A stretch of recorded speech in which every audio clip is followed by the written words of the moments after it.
नमस्कार दोस्तों, स्वागत है आप सभी का आपके अपने YouTube channel GK search engine पर।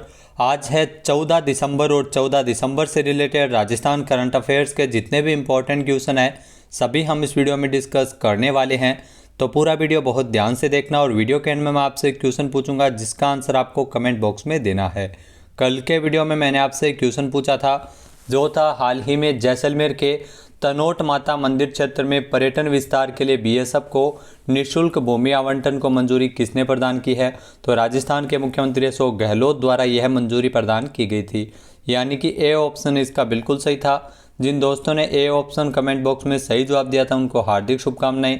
राजस्थान के जैसलमेर जिले में भारत पाक सरहद पर स्थित तनोट माता मंदिर क्षेत्र में पर्यटन सुविधाओं के विस्तार के लिए बीएसएफ को निःशुल्क भूमि आवंटन को सीएम अशोक गहलोत ने मंजूरी प्रदान की है, जिसके माध्यम से बीएसएफ द्वारा यहां पर पर्यटन सुविधाओं के विस्तार के लिए निर्माण कार्य करवाए जाएंगे। जो तनोट माता मंदिर के परिसर के लिए नीति आयोग के द्वारा 17.67 करोड़ रुपए की मंजूरी भी हाल ही में प्रदान की गई थी, जिसकी आधारशिला बीते कुछ माह पहले ही केंद्रीय गृह मंत्री अमित शाह द्वारा तनोट माता मंदिर परिसर में रखी जा चुकी है। तो यहाँ पर सैलानियों के लिए इस इलाके में पर्यटन के नए आयाम है वो स्थापित किए जा सकेंगे तनोट माता मंदिर क्षेत्र में, जिसके माध्यम से सैलानियों को यहाँ पर बीएसएफ की ओर से जो डॉक्यूमेंट्री हथियार प्रदर्शनी, गैलरी, मोर्टार युद्ध में प्रयुक्त वाहन एवं दुश्मन देश की टैंकें आदि कईयों की प्रदर्शनी यहाँ पर की जाएगी। तो चलिए स्टार्ट करते हैं आज के करंट अफेयर्स। पहला क्वेश्चन है, इंपॉर्टेंट क्वेश्चन है, हाल ही में राजस्थान से किसे जेनेवा में global youth human rights champion award मिला है। तो ये पुरस्कार दिया गया डॉक्टर कृति भारती को। इनका संबंध है वो राजस्थान के जोधपुर से है, यानी कि सी ऑप्शन इसका बिल्कुल सही है। जेनेवा में डॉक्टर कृति भारती को global youth human rights champion award मिला है। आइए जानते हैं इंपॉर्टेंट फैक्ट्स। तो डॉक्टर कृति भारती को जेनेवा में ये पुरस्कार दिया गया है, global youth human rights champion award. Jodhpur की डॉक्टर कृति भारती को जेनेवा में सेंटर फॉर ह्यूमन राइट्स ने इंटरनेशनल ह्यूमन राइट्स डे के अवसर पर 10 दिसंबर को global youth human rights champion award से सम्मानित किया है। अंतर्राष्ट्रीय मानवाधिकार दिवस के अवसर पर जेनेवा में जो Geneva Centre for Human Rights and Global Dialogue में प्रोग्राम में विश्व भर से 3 एक्टिविटिस्ट को इस अवार्ड की घोषणा की गई थी, जिसमें भारत से एकमात्र चाइल्ड मैरिज एक्टिविस्ट डॉक्टर कृति भारती को यह पुरस्कार मिला है। डॉक्टर कृति भारती ने भारत में बाल विवाह रोकने की मुहिम के लिए वर्ल्ड टॉप 10 एक्टिविस्ट है और बीबीसी हिंदी की ओर से 100 प्रेरणादायी महिलाओं की सूची में ये शामिल है। तो डॉक्टर कृति भारती को इस पुरस्कार के लिए चुना गया था। डॉक्टर कृति ने अब तक 47 जोड़ों के बाल विवाह निरस्त करवाए हैं और हजारों बाल विवाह रुकवाए हैं। नेक्स्ट है, हाल ही में 16 दिसंबर से पहली बार जयपुर आर्ट समिट का आयोजन कहाँ किया जा रहा है। तो 16 दिसंबर से पहली बार जयपुर आर्ट समिट का आयोजन ग्वालियर में किया जा रहा है, मध्य प्रदेश में, यानी कि ए ऑप्शन यहाँ पर बिल्कुल सही है। आइए जानते हैं इंपॉर्टेंट फैक्ट्स। तो मध्य प्रदेश के ग्वालियर में पहली बार जयपुर आर्ट समिट का आयोजन अब हो रहा है। इसका आयोजन जो 15 देशों के इसमें 111 से अधिक कलाकार इसमें शामिल होंगे। इसके अलावा देश के अलग अलग शहरों से आए कलाकार भी समिट में हिस्सा लेंगे। इस कार्यक्रम की शुरुआत 16 दिसंबर से 20 दिसंबर तक मध्य प्रदेश के ग्वालियर में स्थित जिवाजी विश्वविद्यालय के सभागार में की जाएगी। इसमें ग्वालियर के कलाकार अपने हुनर को प्रदर्शित करेंगे, साथ ही साथ समिति में शामिल होने वाली विदेशी कलाकार कैनवास के साथ अलग अलग माध्यम से अपनी कला का प्रदर्शन करेंगे। तो इसमें देश भर के साथ विदेशी कलाकार भी शामिल होंगे और इस 5 दिवसीय कार्यक्रम के दौरान अंतर्राष्ट्रीय कला शिविर, स्थापन कला प्रदर्शनी, वीडियो आर्ट गैलरी, कैलीग्राफी कला पर परिचर्चा, ईरान क्राफ्ट ग्रंथ विमोचन के साथ कई शास्त्रीय इसमें गायन, वादन और नृत्य का भी आयोजन किया जाएगा। नेक्स्ट है, हाल ही में एनटीपीसी की राजस्थान के किस जिले में स्थित 240 मेगावाट क्षमता वाली देवीकोट सौर परियोजना का वाणिज्यिक परिचालन शुरू हो गया है। तो जैसलमेर में है देवीकोट सौर परियोजना 240 मेगावाट की, जिसका वाणिज्यिक परिचालन है वो शुरू हो गया है, यानी कि ए ऑप्शन इसका बिल्कुल सही है। एनटीपीसी के द्वारा इसकी स्थापना की गई है। आइए जानते हैं इंपॉर्टेंट फैक्ट्स। तो सार्वजनिक क्षेत्र की बिजली कंपनी एनटीपीसी की राजस्थान के जैसलमेर में स्थित 240 मेगावाट क्षमता वाली देवीकोट सौर परियोजना का वाणिज्यिक परिचालन शुरू हो गया है। राजस्थान के जैसलमेर में 150 मेगावाट और 90 मेगावाट क्षमता वाली देवीकोट सौर पीवी परियोजना का वाणिज्यिक परिचालन 13 दिसंबर से सफलतापूर्वक शुरू किया गया है।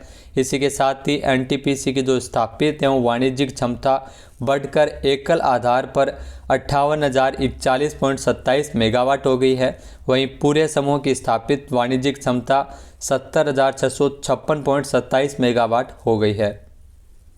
नेक्स्ट क्वेश्चन है, हाल ही में सौर ऊर्जा के क्षेत्र में प्रथम स्थान पर है राजस्थान। तो वर्तमान में राजस्थान में कुल कितने मेगावाट सौर ऊर्जा का उत्पादन किया जा रहा है? तो वर्तमान में राजस्थान में कुल 16,060 मेगावाट सौर ऊर्जा उत्पादन क्षमता का उत्पादन है वो किया जा रहा है, सौर ऊर्जा का उत्पादन हो रहा है, यानी कि सी ऑप्शन यहाँ पर बिल्कुल सही है। ये जानते हैं इंपॉर्टेंट फैक्ट्स। तो राजस्थान में ऊर्जा मंत्री है भंवर सिंह भाटी। उन्होंने बताया कि ऊर्जा के क्षेत्र में राजस्थान सरकार द्वारा महत्वपूर्ण पहल की जा रही है और राजस्थान एक मॉडल स्टेट बन गया है सौर ऊर्जा के क्षेत्र में। प्रदेश में वर्तमान में 16,060 मेगावाट सौर ऊर्जा का उत्पादन किया जा रहा है। साथ ही साथ 4,576 मेगावाट पवन ऊर्जा और 125 मेगावाट बायोमास ऊर्जा और 24 मेगावाट लघु हाइड्रो ऊर्जा का भी उत्पादन राजस्थान में किया जा रहा है। तो सौर ऊर्जा के क्षेत्र में राजस्थान है वो पूरे देश में पहले स्थान पर है और वर्तमान में 16,060 मेगावाट के सौर ऊर्जा उत्पादन है वो राजस्थान में हो रहा है। इसके अलावा प्रदेश का जो विश्व का सबसे बड़ा सोलर पार्क 2245 मेगावाट क्षमता का सोलर पार्क जोधपुर में भड़ला सोलर पार्क है। 925 मेगावाट क्षमता का जैसलमेर के नोक में स्थापित किया गया है और 750 मेगावाट क्षमता का फलोदी पोखरण में सोलर पार्क विकसित किए गए हैं, जिसके माध्यम से बड़ी संख्या में सौर ऊर्जा का उत्पादन राजस्थान में किया जा रहा है।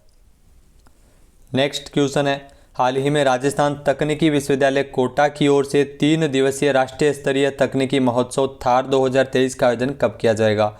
तो इसका आयोजन है वो 24 फरवरी 2023 यानी अगले साल होगा, यानी कि ए ऑप्शन यहाँ पर बिल्कुल सही है। आइए जानते हैं इंपॉर्टेंट फैक्ट्स। तो राजस्थान तकनीकी विश्वविद्यालय कोटा की ओर से 24 फरवरी 2023 यानी अगले साल से फरवरी माह में ये 3 दिवसीय राष्ट्रीय स्तरीय तकनीकी महोत्सव थार 2023 का आयोजन किया जाएगा। कुलपति राजस्थान तकनीकी विश्वविद्यालय कोटा के प्रोफेसर एस.के. सिंह ने 7 दिसंबर को महोत्सव की आधिकारिक वेबसाइट पर पोस्टर का लोकार्पण भी किया था। राजस्थान तकनीकी विश्वविद्यालय कोटा में थार 2023 टेक्निकल फेस्ट के दौरान देश भर से हजारों नव अन्वेषक इसमें जुटेंगे। टेक्नो मैनेजमेंट फेस्ट थार 2023 में यूनिवर्सिटी से जुड़े कॉलेजों के अलावा अन्य यूनिवर्सिटीज़ और प्रदेश के बाहर के कॉलेज भी इसमें पार्टिसिपेट कर सकेंगे। तो थार में इस बार इंजीनियरिंग के साथ मैनेजमेंट स्किल भी शोकेस करने का मौका मिलेगा। इसमें 69 से अधिक इवेंट आयोजित किए जाएंगे। नेक्स्ट क्वेश्चन है, राजस्थान में गुरु गोवलकर जन भागीदारी योजना का नाम बदलकर क्या रखा गया? तो ये मोस्ट इंपॉर्टेंट क्वेश्चन है जो हाल ही में पूछा गया था वन रक्षक के एग्जाम में। तो राजस्थान में गुरु गोवलकर जन भागीदारी योजना इसका नाम बदला गया था और महात्मा गांधी जी के नाम पर इसका नाम किया गया था, यानी कि बी ऑप्शन यहाँ पर बिल्कुल सही है। इस योजना का नाम बदलकर महात्मा गांधी जन भागीदारी योजना रखा गया था। आइए जानते हैं इंपॉर्टेंट फैक्ट्स। तो प्रदेश के ग्रामीण क्षेत्रों में विकास और रोजगार सृजन, सामुदायिक संपत्तियों के निर्माण और रखरखाव में स्थानीय भागीदारी सुनिश्चित करने के लिए वित्त वर्ष 2010-11 में ग्रामीण जन भागीदारी विकास योजना लागू की गई थी। तब प्रदेश में अशोक गहलोत सरकार थी, कांग्रेस की सरकार थी उस समय, लेकिन 2013 के विधानसभा चुनाव में प्रदेश में सरकार बदली तो उस समय इस योजना का नाम भी बदल गया था। तो भाजपा सरकार ने 2014-15 में इस योजना का नाम बदलकर गुरु गोवलकर जन भागीदारी योजना किया था, लेकिन एक बार फिर से साल 2020 में इस योजना का नाम बदलकर महात्मा गांधी जी के नाम पर महात्मा गांधी जन भागीदारी योजना किया गया था। नेक्स्ट क्वेश्चन है, राष्ट्रीय स्तर का फॉरेंसिक साइंस संस्थान कहाँ शुरू किया जाएगा? तो ये भी बहुत महत्वपूर्ण क्वेश्चन है, पूछा गया था वन रक्षक के एग्जाम में। तो राष्ट्रीय स्तर का जो फॉरेंसिक साइंस संस्थान है जो जोधपुर में शुरू किया जाएगा, यानी कि ए ऑप्शन यहाँ पर बिल्कुल सही है। आइए जानते हैं इंपॉर्टेंट फैक्ट्स। तो राजस्थान सरकार द्वारा जोधपुर के सरदार पटेल यूनिवर्सिटी ऑफ पुलिस परिसर में फॉरेंसिक साइंस संस्थान के लिए 15 एकड़ भूमि आवंटित की गई थी। राष्ट्रीय फोरेंसिक साइंस विज्ञान विश्वविद्यालय और Sardar Patel university of police security and criminal justice द्वारा संयुक्त रूप से फोरेंसिक साइंस संस्थान खोला जाएगा जोधपुर में। तो राज्य में फोरेंसिक साइंस संस्थान की स्थापना से अपराध और न्यायालयिक विज्ञान के क्षेत्र में क्षमता संवर्धन एवं अनुसंधान के नए आयाम स्थापित हो सकेंगे। साथ ही साथ अपराध न्याय प्रणाली में फोरेंसिक विज्ञान के बढ़ते महत्व को ध्यान में रखते हुए इस क्षेत्र में प्रशिक्षित जनशक्ति उपलब्धता को इसमें बढ़ावा मिलेगा। नेक्स्ट क्वेश्चन है, दुर्लभ बीमारियों से ग्रस्त बच्चों एवं वयस्कों के लिए क्राउड फंडिंग के लिए सरकार ने किस पोर्टल को लॉन्च किया गया था। तो ये भी बहुत महत्वपूर्ण क्वेश्चन है जो पूछा गया था वन रक्षक के एग्जाम में। तो दुर्लभ बीमारियों से ग्रस्त बच्चों और वयस्कों के लिए क्राउड फंडिंग के लिए सरकार के द्वारा राज संबल पोर्टल को लॉन्च किया गया था, यानी कि बी ऑप्शन यहाँ पर बिल्कुल सही है। आइए जानते हैं इंपॉर्टेंट फैक्ट्स। तो राजस्थान सरकार ने हाल ही में दुर्लभ बीमारियों के इलाज की सुविधा प्रदान करने के उद्देश्य से क्राउड फंडिंग वेब पोर्टल राज संबल को लॉन्च किया था। जी हाँ, राज संबल जो पोर्टल लॉन्च किया गया था, राज संबल पोर्टल लॉन्च करने के साथ ही राजस्थान ऐसा पोर्टल लॉन्च करने वाला देश का पहला राज्य बना था। प्रदेश में दुर्लभ बीमारियों से जूझ रहे मरीजों को फंड उपलब्ध करवाने के मकसद से राजस्थान सरकार ने क्राउड फंडिंग पोर्टल की शुरुआत की थी, जिसका नाम राज संबल पोर्टल रखा गया था। सरकार का मुख्य उद्देश्य इस पोर्टल के माध्यम से दुर्लभ बीमारियों से जूझ रहे मरीजों के लिए फंड एकत्रित हो सके, उस फंड के माध्यम से मरीजों का इलाज और दवाइयाँ खरीदी जा सके। लेकिन अभी ज़रूरतमंद मरीज को इस पोर्टल के माध्यम से इलाज, जो महंगा इलाज है, जो वो भी इसके माध्यम से हो सकेगा और क्राउड के माध्यम से फंड इसमें इकट्ठा किया जा सकेगा। तो सरकार ने इस क्राउड फंडिंग पोर्टल पर अब तक 34 ऐसे मरीजों का रजिस्ट्रेशन किया है जो दुर्लभ बीमारियों से पीड़ित है, जिनको इलाज के लिए महंगी दवाइयों की ज़रूरत है। अगला क्वेश्चन है, हाल ही में संसद ने ऊर्जा संरक्षण संशोधन विधेयक 2022 कब पारित किया है। तो इस विधेयक को 12 दिसंबर को पारित किया गया था संसद में, यानी कि सी ऑप्शन इसका बिल्कुल सही है। आइए जानते हैं इंपॉर्टेंट फैक्ट्स। तो संसद ने 12 दिसंबर 2022 को ऊर्जा संरक्षण संशोधन विधेयक 2022 पारित किया है। यह विधेयक ऊर्जा संरक्षण अधिनियम 2001 में संशोधन करेगा। यह ऊर्जा दक्षता और संरक्षण को बढ़ावा देता है। इस विधेयक को केंद्र को कार्बन क्रेडिट ट्रेडिंग योजना निर्दिष्ट करने का अधिकार देता है। 100 किलोवाट या उससे अधिक के कनेक्टेड लोड वाले आवासीय भवनों पर ऊर्जा संरक्षण कोड लागू होगा। नेक्स्ट क्वेश्चन है, हाल ही में भारत की नवीं राष्ट्रीय पार्टी कौन सी बन गई है। तो ये ध्यान रखना, आम आदमी पार्टी है, आप पार्टी है जो भारत की नवीं राष्ट्रीय पार्टी बन गई है, यानी कि ए ऑप्शन यहाँ पर बिल्कुल सही है। आइए जानते हैं इंपॉर्टेंट फैक्ट्स। तो अरविंद केजरीवाल वाली आम आदमी पार्टी है वो भारत की नवी राष्ट्रीय पार्टी बनी है। आम आदमी पार्टी दिसंबर 2022 में अपने गठन के एक दशक के भीतर ही भारत की ये नवी राष्ट्रीय पार्टी बन गई है। गुजरात चुनाव में अपने प्रदर्शन से आप है वो भारत की नवी राष्ट्रीय पार्टी बन गई है। इसके अलावा आपको बता दें कि जो भारत का चुनाव आयोग है वो पार्टियों को राष्ट्रीय और राज्य स्तर का टैग देता है और उन्हें पूरे भारत में संबंधित राज्य में अपने प्रतीक का उपयोग करने की अनुमति देता है। चुनाव आयोग का गठन 25 जनवरी 1950 को हुआ था और वर्तमान में इसके अध्यक्ष राजीव कुमार। अब बात कर लेते हैं आज के हमारे क्विज की। तो आज का हमारा क्विज है, हाल ही में जयपुर के राजस्थान हाट जल महल में 4 दिवसीय फूड फेस्टिवल 56 भोग उत्सव 2022 का शुभारंभ किसने किया था। एक बार फिर से सुनिएगा, 4 दिवसीय फूड फेस्टिवल 56 भोग उत्सव 2022 का शुभारंभ राजस्थान के जयपुर में किसके द्वारा किया गया था। इसका सही आंसर आपको कमेंट बॉक्स में देना है और अगर ये वीडियो आपको पसंद आए तो इसे लाइक और शेयर करना बिल्कुल ना भूलिएगा। चैनल पे नए हैं, सब्सक्राइब नहीं किया है तो अभी सब्सक्राइब बटन पे क्लिक करें। इस वीडियो की जो PDF फाइल है वो आप वीडियो के डिस्क्रिप्शन बॉक्स से डाउनलोड कर सकते हैं और इस क्वेश्चन का आंसर आप वोट करके भी कर सकते हैं। वीडियो देखने के लिए धन्यवाद। जय हिंद, जय भारत, जय राजस्थान।